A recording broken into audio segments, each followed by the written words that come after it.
எல்லாருமே பூமியில சாதாரண மனிதர்களா பிறந்திருக்கோம். ஆனா ஒரு சிலர் மனிதர்கள் மட்டும் மனித அறிவுக்கு எட்டாத, புலப்படாத சில விஷயங்களை உணர்ந்ததுக்கு சாத்தியமாகிறது. அது எப்படி? மத்த மனிதர்களுக்கும் இவங்களுக்கும் என்ன வித்தியாசம்?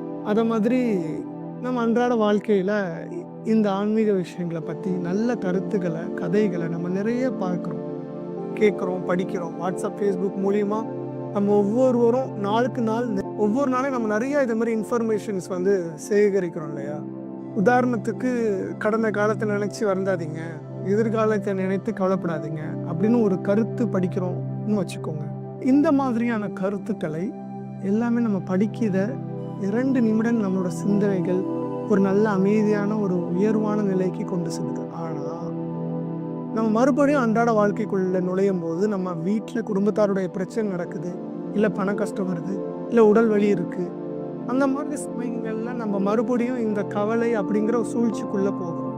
தவிர இந்த கருத்துக்களை இல்ல உயர்ந்த சிந்தனைகளை நம்ம பயன்படுத்தி முடியறது இல்ல. இங்கேயும் ஒரு இடைவெளி காணப்படுது. நம்ம படிச்ச ஒரு கருத்த புரிஞ்சுக்கிறதுக்கும், அத நடைமுறை வாழ்க்கையில பயன்படுத்துவதற்கும் நடுவுல ஒரு இடைவெளி இருக்கு. இந்த